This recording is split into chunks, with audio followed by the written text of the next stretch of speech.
할렐루야. 2024년 7번째 특별 묵상 주간 율법과 복음 화요일 아침 말씀입니다. 하나님의 말씀 신명기 5장 1절 그리고 마태복음 5장 17절에서 18절까지 함께 보겠습니다. 모세가 온 이스라엘을 불러 그들에게 이르되 이스라엘아 오늘 내가 너희의 귀에 말하는 규례와 법도를 듣고 그것을 배우며 지켜 행하라. 내가 율법이나 선지자를 폐하러 온 줄로 생각하지 말라. 폐하러 온 것이 아니요 완전하게 하려 함이라. 진실로 너희에게 이르노니 천지가 없어지기 전에는 율법의 1.1획도 결코 없어지지 아니하고 다 이루리라. 인간의 삶은 습관화되어 있습니다. 우리 삶의 90% 이상이 이미 지난 과거를 반복하는 삶이라고 하지요. 습관화되지 못한 것은 쉽게 잊어버리고 반복하지 않으면 삶의 일부가 되지 않습니다. 하나님의 말씀 성경은 은혜의 도구입니다. 하나님의 은혜와 진리를 깨달을 수 있는 영적인 삶을 습관화해야지만 그 풍성함을 누릴 수 있습니다. 사랑하는 팜스프링스 개혁 장로교회 성도 여러분, 하나님의 말씀을 배우고 나의 것으로 삼는 일에 열심을 내셔야 합니다. 형식적으로, 충동적으로, 간헐적으로 공부하면 성과가 없습니다. 습관적으로 생활화해야지만 그 은혜와 진리가 우리 삶의 일부가 되는 것이지요. 모세가 온 이스라엘을 불러 그들에게 이르되 이스라엘아 오늘 내가 너희의 귀에 말하는 규례와 법도를 듣고 그것을 배우며 지켜 행하라. 뜨겁게 달구어진 석쇠가 고기를 익힐 수 있습니다. 말씀에 늘 집중되어 있는 뜨거운 마음이 있을 때 하나님의 큰 뜻을 깨닫고 삶이 충만해집니다. 유대인들의 삶의 지혜인 탈무드에 보면 학교가 없는 마을은 사람이 살 곳이 못 된다고 교훈했습니다. 하나님의 율법을 공부하고 하나님을 알아가는 것을 인생의 가장 큰 의무요 가치로 삼았던 것이지요. 하나님의 명령대로 부지런히 말씀을 읽고 가르치고 미간에 새겨질 정도로 삶의 일부로 삼아야 합니다. 히브리 말로 아버지라는 단어는 교사라는 뜻이 담겨 있습니다. 말씀을 가르치는 분을 존중하는 풍토가 수많은 삶과 문화를 송두리째 바꾸어 놓았습니다. 내가 내 자신과 가르침을 살펴 이 일을 계속하라. 이것을 행함으로 내 자신과 내게 듣는 자를 구원하리라. 하나님의 말씀을 가까이 두고 반복하여 읽고 듣고 묵상하심으로 풍성한 진리의 세계를 더욱 깊이 알아가시기를 주님의 이름으로 축복합니다. 부지런히 성경을 열심히 공부해야 하는 이유 중에 한 가지는 사탄의 시험과 세상의 유혹을 이기기 위함입니다. 인간은 무엇이든지 배워가야 하는 존재입니다. 아무것도 배우지 않고 습득할 수 있는 사람은 없습니다. 자이든 타이든 자율적이든 무의식적이든 무엇이든 배우고 모방하는 삶을 살아가게 되어 있는 것이 하나님의 형상인 인간입니다. 하나님의 말씀을 배우지 않는 사람은 결국 세상의 가치와 세상의 풍조를 배우고 따라갈 수밖에 없는 것이지요. 누구든지 다른 교훈을 하며 바른 말, 곧 우리 주 예수 그리스도의 말씀과 경건에 관한 교훈을 따르지 아니하면 그는 교만하여 아무것도 알지 못하고 변론과 언쟁을 좋아하는 자니 이로써 투기와 분쟁과 비방과 악한 생각이 나며 마음이 부패하여지고 진리를 잃어버려 경건을 이익의 방도로 생각하는 자들의 다툼이 일어나느니라. 인간의 의식은 빈 그릇과 같습니다. 깨끗하게 비워진 채로 하루를 시작하는 인생은 단 한 사람도 없습니다. 여러분의 마음과 생각의 그릇에 오늘 무엇을 담고 시작하고 계십니까? 언제나 성경 말씀에 창념하고 그것을 마음에 새기며 묵상할 때 하나님께서 약속하시는 경건의 유익을 누릴 수 있습니다. 세상의 더러운 것들이 우리의 영혼을 잠식하지 못하도록 하나님의 말씀으로 충만해지는 삶이 되시기를 바랍니다. 그러나 너는 배우고 확신한 일에 거하라. 너는 내가 누구에게서 배운 것을 알며 또 어려서부터 성경을 알았나니 성경은 능히 너로 하여금 그리스도 예수 안에 있는 믿음으로 말미암아 구원에 이르는 지혜가 있게 하느니라. 하나님의 말씀 성경 중에서도 왜 우리가 구약 성경을 배우고 더욱 깊이 읽어야 합니까? 책을 읽을 때는 부분만 보는 것이 아니라 그 책이 담고 있는 메시지의 큰 그림을 볼 수 있어야 합니다. 성경 공부에 열심이었던 이스라엘 사람들 중에도 그릇된 자세를 지닌 부류가 있었습니다. 구약 성경을 읽되 특정한 내용만을 중시하고 배운 것이지요. 예를 들어서 예수님 당시의 사두개파 사람들은 모세오경만을 중요시했습니다. 시편과 잠언과 예언서들을 무시했지요.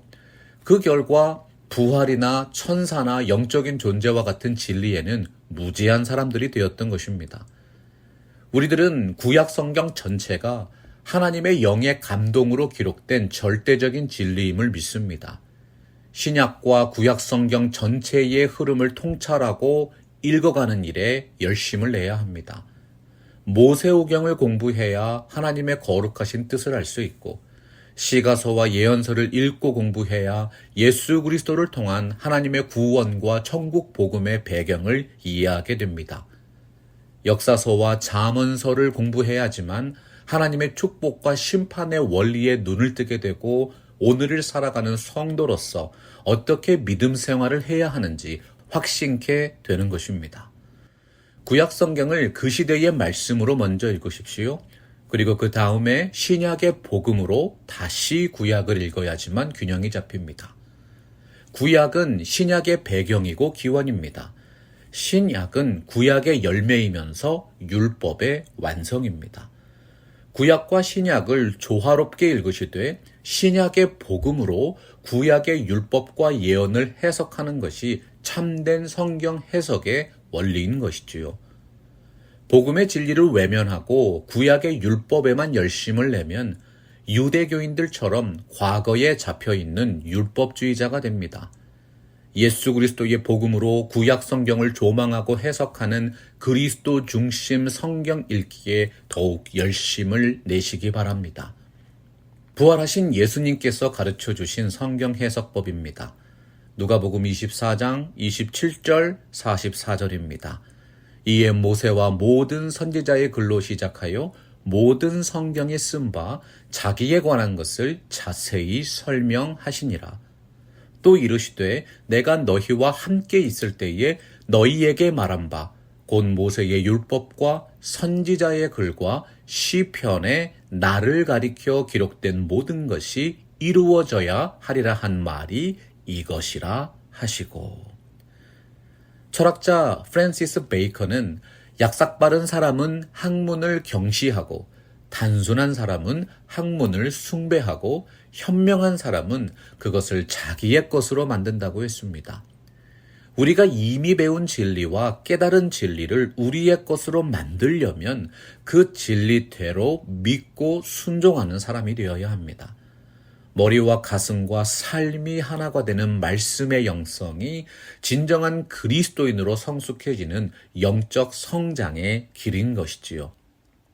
우리가 다 하나님의 아들을 믿는 것과 아는 일에 하나가 되어 온전한 사람을 이루어 그리스도의 장성한 분량이 충만한 데까지 이르리니 이는 우리가 이제부터 어린아이가 되지 아니하여 사람의 속임수와 간사한 유혹에 빠져 온갖 교훈의 풍조에 밀려 요동하지 않게 하려 함이라. 구약 성경의 율법서를 읽고 그 율법의 축복과 정죄에 따라 살아온 이스라엘의 역사를 살펴보면 두려움과 불안감이 느껴질 수도 있습니다. 하지만 그리스도인들은 두려움과 불안감에 사로잡혀서 구약의 율법서를 읽을 필요가 없지요. 왜냐하면 예수 그리스도의 복음으로 구약을 해석하기 때문입니다. 복음의 든든한 기초 위에서 구약의 율법을 이해하면 그 모든 말씀들이 오늘도 살아서 역사하시는 은혜와 진리의 말씀이 됩니다. 어떠한 율법 조문도 복음을 떠나서는 존재할 수 없습니다. 복음의 조명과 해석 없이 바르게 이해될 수 있는 율법은 없습니다. 예수님께서 말씀하셨습니다. 내가 이 율법이나 선지자를 폐하러 온 줄로 생각하지 말라. 폐하러 온 것이 아니요 완전하게 하려 함이라. 십자가에 달리신 예수님께서 다 이루었다고 선언하셨습니다. 우리 주 예수 그리스도께서 구약이 요구하는 모든 율법의 의의를 이루셨습니다. 하나님이 부탁하신 구속사역을 온전히 성취하셨다는 것이지요. 율법은 단 하나라도 완전히 지키지 못하면 죄인이 됩니다. 그 모든 율법의 요구와 목적을 예수님이 전부 이루셨습니다. 예수님은 탄생부터 십자가의 죽음과 부활과 승천까지 철저하게 구약의 예언을 이루셨고 하나님이 요구하시는 율법의 의로움을 실현하셨습니다. 예수님은 우리와 똑같은 육신을 입으시고 똑같은 죄의 유혹 아래 있으셨지만 죄 없이 태어나셨고 일생 동안 아무런 죄도 짓지 않으셨습니다. 우리에게 있는 대제사장은 우리의 연약함을 동정하지 못하실 리가 아니요 모든 일에 우리와 똑같이 시험을 받으시니로되 죄는 없으시니라. 예수님의 율법의 모든 요구를 만족시켰다는 말이 어떤 뜻일까요? 율법의 요구는 온 세상의 모든 사람이 죄인이며 모두가 하나님의 진노와 죄의 저주 아래에서 심판을 받아야 한다는 것입니다.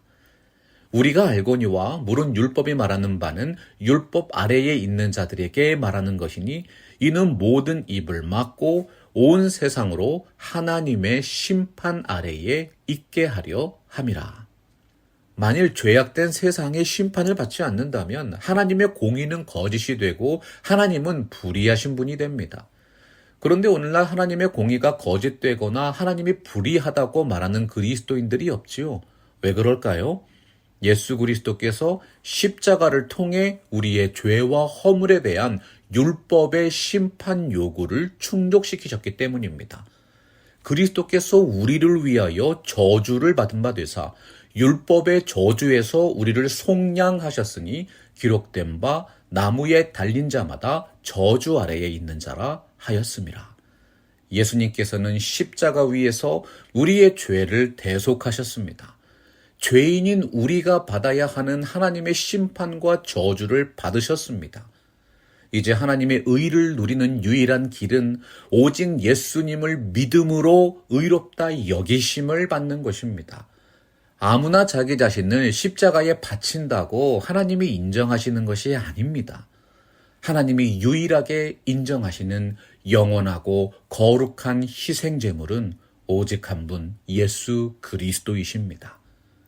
자신을 온전히 속죄의 제물로 바치신 예수 그리스도의 순종이 모든 율법의 요구를 만족시키신 것이지요.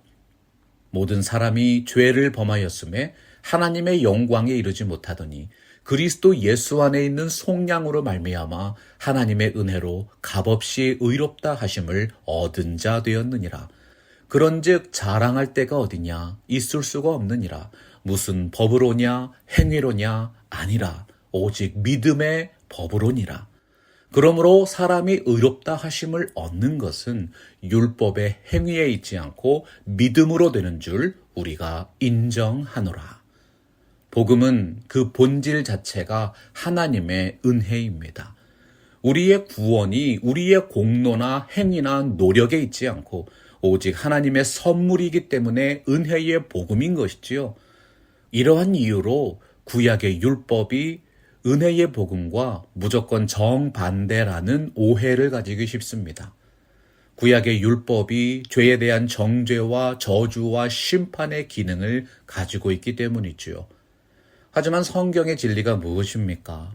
하나님은 구약 시대의 이스라엘 백성에게도 그 은혜와 복을 누리게 하시려고 율법을 주셨다는 사실입니다. 출애굽기 19장 5절과 6절, 20장 6절을 보시기 바랍니다. 세계가 다 내게 속하였나니 너희가 내 말을 잘 듣고 내 언약을 지키면 너희는 모든 민족 중에서 내 소유가 되겠고 너희가 내게 대하여 제사장 나라가 되며 거룩한 백성이 되리라. 너는 이 말을 이스라엘 자손에게 전할지니라. 나를 사랑하고 내 계명을 지키는 자에게는 천대까지 은혜를 베푸느니라. 율법이 속박이고 불편한 것이라는 생각은 은혜와 복음을 잘못 이해한 결과입니다. 하나님의 본심은 여러분을 힘들게 하고 고생시키고 괴롭혀서 멸망시키는 것이 아니지요. 오늘날에 우리를 이토록 사랑하시는 하나님께서 구약의 이스라엘 백성들을 미워하셨겠습니까? 구약의 이스라엘 백성들이 하나님이 주신 율법을 즐거이 듣고 순종하며 나아갔을 때 그들에게는 말할 수 없는 행복과 즐거움과 형통함이 임했습니다. 그들이 하나님의 말씀을 멸시하고 그 율법의 은혜와 복을 스스로 외면했을 때 저주와 심판이 임했던 것이지요. 성도들은 이러한 율법의 원리와 기능에 대해서 바로 알아야 합니다. 율법에 담긴 하나님의 은혜가 무엇일까요? 하나님의 법은 악과 죄로부터 이스라엘 백성의 안위와 생명을 지켜주는 시스템이었습니다. 구약의 도피성 제도라는 것이 있었습니다. 비록 살인한 자라 할지라도 고의가 아니라 실수로 죄를 범했다면 그의 생명이 보호받아야 한다는 하나님의 배려와 사랑이 담겨 있습니다. 구약시대의 율법을 통해서 이스라엘 백성이 속죄의 제사를 드릴 수 있게 하셨습니다. 하나님은 구약시대에도 죄인이 율법의 속죄 제사를 통해 죄 씻음을 받을 수 있는 은혜를 베푸셨던 것이지요. 다만 구약의 제사는 일시적이고 임시적인 속죄의 방편이었습니다. 이스라엘의 대제사장이 목숨을 걸고 1년에 한 번씩 지성소로 들어가서 동물의 피로 속죄의 제사를 드려야만 했습니다. 히브리서 말씀이 밝혀주십니다. 그는 저 대제사장들이 먼저 자기 죄를 위하고 다음에 백성의 죄를 위하여 날마다 제사 드리는 것 같이 할 필요가 없으니 이는 그가 단번에 자기를 드려 이루셨습니다. 율법은 약점을 가진 사람들을 제사장으로 세웠거니와 율법 후에 하신 맹세의 말씀은 영원히 온전하게 하신 아들을 세우셨느니라. 구약의 율법은 신약 복음의 그림자요 모형입니다. 그림자는 본래의 존재가 있을 때 생기는 것이지요. 모형은 앞으로 완성될 형상을 미리 보여주는 것입니다. 구약 율법의 이면에는 하나님의 더욱 크고 놀라운 은혜와 사랑의 절정이신 예수 그리스도의 은혜와 진리가 담겨 있는 것입니다. 사도 바울이 로마서 3장 20절에서 선포하십니다. 그러므로 율법의 행위로 그의 앞에 의롭다 하심을 얻을 육체가 없나니 율법으로는 죄를 깨달음이니라. 복음이 없으면 율법으로는 그 누구도 영원한 구원을 받을 수 없습니다. 율법이 온 세상을 하나님의 심판 아래에 있게 하기 때문이지요. 아무리 몸부림치고 의롭게 살려고 애써 봐도 죄와 허물에 사로잡힌 인생은 완전한 의를 이룰 수가 없습니다. 율법은 완전히 행하지 못하는 인생들에 대해서 죄와 심판을 선언하는 것입니다. 그러나 그러한 율법의 원리와 기능이 그것으로 끝나는 것이 아니지요.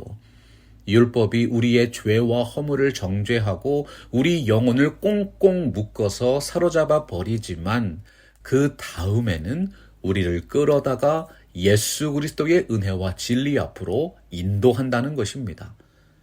법이 없을 때는 잘못을 저질러도 죄로 규정되지 않습니다. 율법이 주어짐으로 말미암아 비로소 모든 인생이 죄를 범했음을 깨닫게 되었습니다. 율법은 모든 사람이 죄인임을 드러냅니다. 하나님께 나아가기 위해서는 죄사함이 필요하다는 진리를 선포하는 것입니다. 율법이 없으면 그 누구도 복음의 필요성을 느끼지 못합니다. 구약의 율법이 이러한 기능을 통해서 신약의 복음을 증거하고 있는 것이지요. 이같이 율법이 우리를 그리스도께로 인도하는 초등교사가 되어 우리로 하여금 믿음으로 말미암아 의롭다함을 얻게 하려 함이라. 율법은 영원한 죄 사함을 주시는 예수 그리스도께로 인도하는 초등교사입니다. 인간의 행위나 공로나 노력으로는 구원을 얻을 수 없음을 철저히 깨닫게 해서 오직 예수 그리스도의 대속의 은총과 공로를 의지하게 만드는 것입니다. 그런 의미에서 율법은 예수 그리스도를 향한 가장 확실한 안내자요 증거자인 것이지요. 진실로 너희에게 이르노니 천지가 없어지기 전에는 율법의 1.1획도 결코 없어지지 아니하고 다 이루리라. 예수 그리스도의 복음과 모세의 율법을 따로 떼어서 이해할 수가 없는 것입니다. 우리가 흔히 동전의 양면이라는 말을 사용합니다. 분명히 서로 등지고 있고 반대 방향을 하고 있지만 서로 뗄래야 뗄 수 없는 한 몸을 이루고 있고 동등한 가치와 의미를 가지고 있습니다. 율법과 복음도 하나님의 말씀을 온전케 하는 동전의 양면과 같습니다. 율법은 행위를 강조하고 복음은 은혜를 강조합니다. 그러나 신구약 성경 전체의 흐름과 맥락을 보면 율법과 복음 모두가 하나님의 백성을 위한 축복의 선물입니다. 하나님의 말씀 성경을 하나님의 구원 역사라는 큰 틀과 흐름을 따라 읽으면 율법과 복음을 통해 드러내시는 하나님의 놀라운 뜻을 깨닫게 됩니다. 율법을 복음의 조명으로 읽을 때 예수 그리스도 안에 있는 하나님의 구원과 그 영원한 나라를 소망하게 되는 것입니다. 말씀 앞에서 경외함으로 주께 홀로 서